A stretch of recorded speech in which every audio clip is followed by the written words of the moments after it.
Bom dia, são 8 horas e 15 minutos, sexta-feira, 25 de maio. Você está na TV Senado. Eu sou André Ricardo e você assiste agora ao Senado em Dia.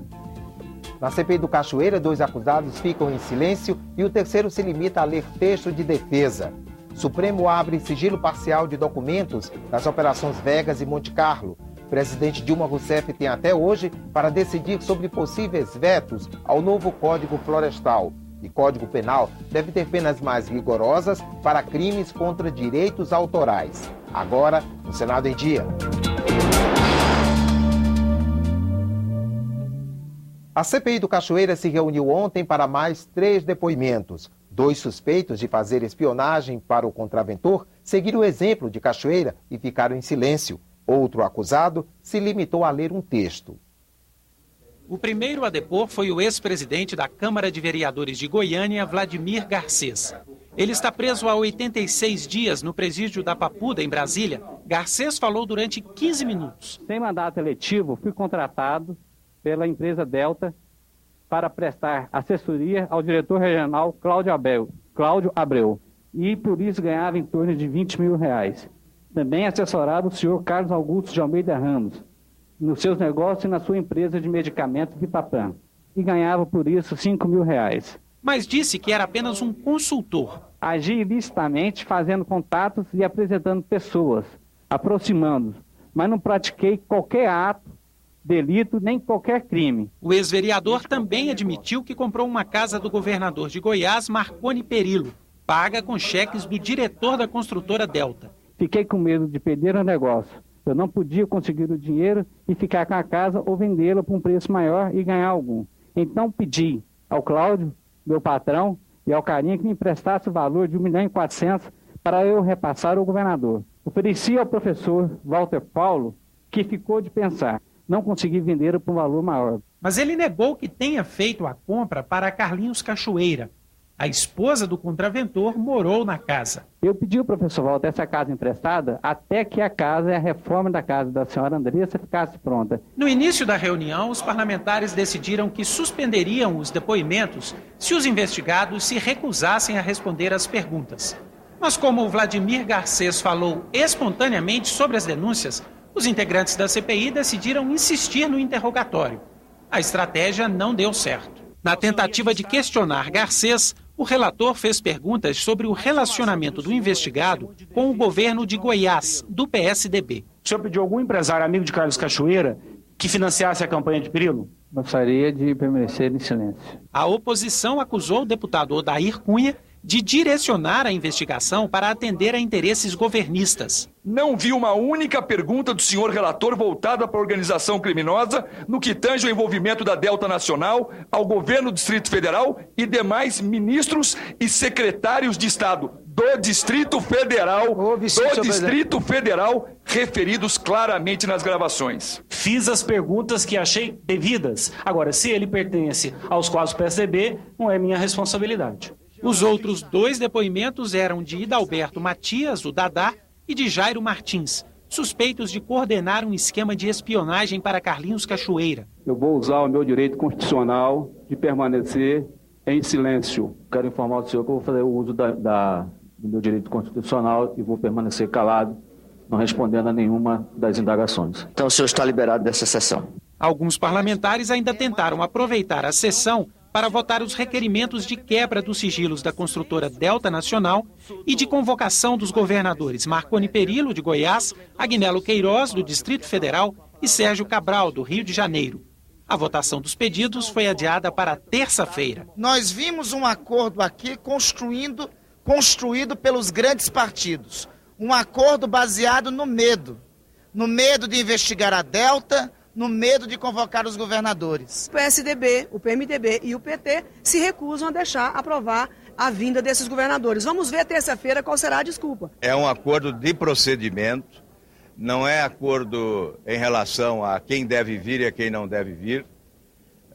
Garantia de número para votação na terça-feira, evitar ilações de que não houve o prazo regimental para a votação dos requerimentos. Primeiro é importante que nós todos votamos que a reunião administrativa da CPMI seria no dia 5 de junho. nós antecipamos através de um acordo para a próxima terça-feira. E vamos analisar todos esses temas. Na próxima terça-feira, a CPI também vai eleger 2 vice-presidentes. E ontem, os senadores Pedro Tax e Randolfo Rodrigues e o deputado Miro Teixeira entraram com uma ação na Justiça Federal solicitando o bloqueio de bens da construtora Delta. Segundo os parlamentares, dados do Tribunal de Contas da União revelam irregularidades na gestão da empresa, que tem contratos com órgãos públicos. E o Supremo Tribunal Federal permitiu à CPI do Cachoeira abrir o sigilo dos documentos das operações Vegas e Monte Carlo, com exceção das interceptações telefônicas. A presidente Dilma Rousseff tem até hoje para fechar a posição do governo sobre o novo Código Florestal. A expectativa é que ela vete partes do texto aprovado pelo Congresso. A presidente Dilma Rousseff passou a tarde desta quinta-feira discutindo os detalhes finais da decisão sobre o Código Florestal, com ministros e técnicos do setor, além de representantes da Embrapa e da Agência Nacional de Águas. Entre os participantes, a ministra de Meio Ambiente, Isabela Teixeira, e o ministro de Desenvolvimento Agrário, Pepe Vargas. Também está prevista uma reunião com os líderes do governo no Congresso para comunicar a decisão. Segundo adiantou o vice-presidente Michel Temer, o veto será parcial. Os assuntos que ficarem de fora deverão ser regulamentados por medida provisória, de acordo com o senador Eduardo Braga. Ela editará, a partir daí, uma medida provisória onde ela restabelecerá a segurança jurídica na percepção do governo federal, aproveitando tanto quanto possível as propostas do Senado e da Câmara. A reunião da presidente Dilma Rousseff com as lideranças do governo no Congresso está marcada para daqui a pouco, às 9 da manhã. Ela teme que deputados e senadores derrubem algum dos vetos ao Código. Para barrar um veto, é preciso que haja maioria absoluta dos votos, tanto na Câmara dos Deputados quanto no Senado.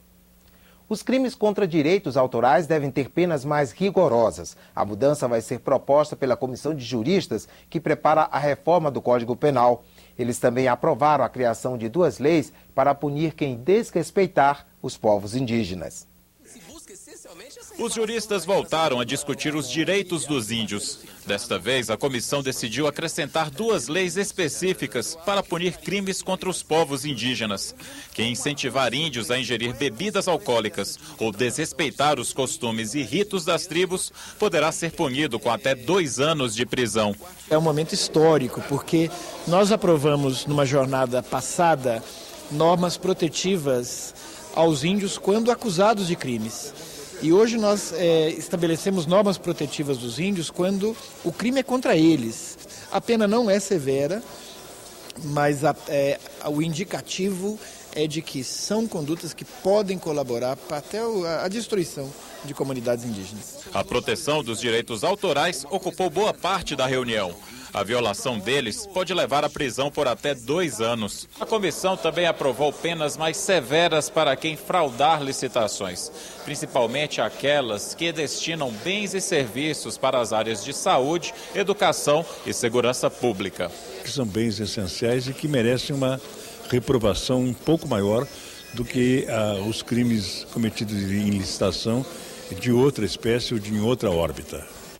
Os juristas também aprovaram no texto do anteprojeto a reprodução total de cópia única de livros sem finalidade de lucro. Atualmente só é autorizada a cópia de algumas páginas e capítulos. E hoje a comissão se reúne novamente. Na pauta está a análise de diversos tipos de crimes, entre eles os ambientais, patrimoniais, de responsabilidade e militares. A reunião está marcada para as 9 da manhã. O Senado Federal, a Câmara dos Deputados e o Tribunal de Contas da União assinaram ontem um acordo para integrar as ouvidorias dos 3 órgãos do Legislativo. O objetivo é padronizar o atendimento à população. Hoje, se um cidadão faz um pedido de informações ao TCU, mas o assunto é de responsabilidade do Senado, é preciso apresentar uma nova solicitação.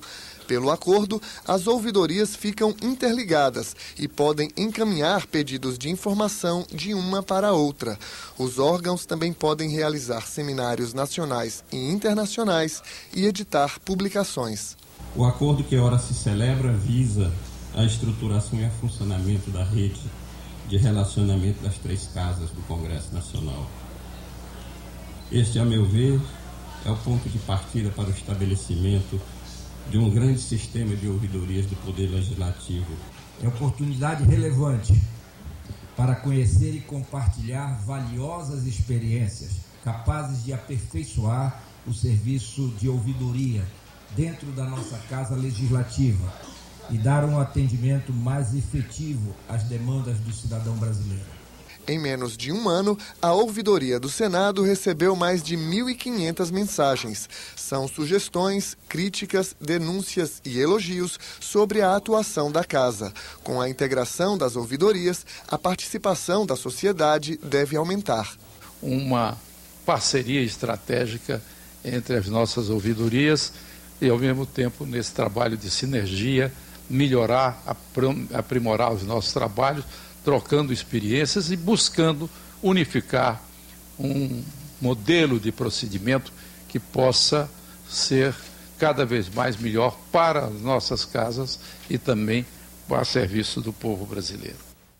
A Comissão de Direitos Humanos aprovou ontem o projeto de lei que inclui no Código Civil a união estável entre homossexuais e a futura conversão em casamento. A proposta transforma em lei uma decisão já tomada por unanimidade pelo Supremo Tribunal Federal em maio de 2011, quando reconheceu a união estável de homossexuais como unidade familiar.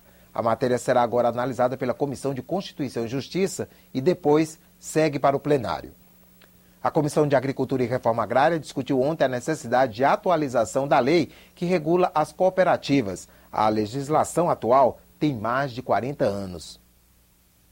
O Brasil tem mais de 6.500 cooperativas organizadas em áreas que vão desde a agricultura até grupos de catadores. O sistema envolve mais de 10 milhões de cooperados e dá emprego a quase 300 mil pessoas. A Lei 5764, que regula a organização das cooperativas brasileiras, é de 1971. Aqui no Senado tramitam pelo menos 3 propostas que modernizam as regras do cooperativismo. No debate na Comissão de Agricultura e Reforma Agrária, representantes do setor mostraram pontos que precisam ser aperfeiçoados na atual legislação. Precisamos avançar muito mais em definição clara de políticas públicas. Por exemplo, em relação ao crédito e fiscal, questões fiscais, não há incentivos que a lei contemple algum aspecto. Nós temos que ter um equilíbrio com os outros mecanismos financeiros que existem a turbinar empresas hoje, que são nossas concorrentes. E nós não conseguimos alcançar esses mesmos recursos no mesmo patamar. A preservação da unicidade de representação é essencial, não por questão política, por questão da defesa dos princípios e dos valores. A divisão da representação cooperativista é o que deseja o adversário do sistema. Para o ministro do Desenvolvimento Agrário, Pepe Vargas, as mudanças devem levar em conta as diferenças entre os vários setores produtivos.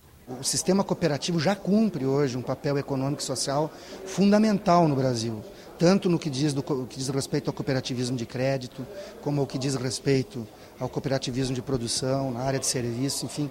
O cooperativismo ele é uma alternativa de trabalho e renda para milhões de pessoas no Brasil. Nós precisamos de uma legislação atual, que possa realmente dar ao cooperativismo um marco legal, atual, moderno e um texto convergente, em que você possa também ter um olhar diferenciado para as pequenas cooperativas, sem acabar com a grande representação que é a OCB, que é a Organização das Cooperativas Brasileiras, que também tem um enorme trabalho.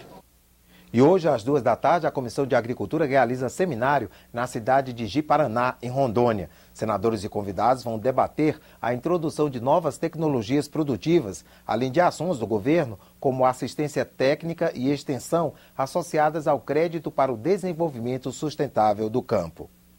O Senado em Dia termina aqui. Daqui a pouco, às 9h, você assiste à sessão plenária não deliberativa. Enquanto isso, fique com a nossa programação.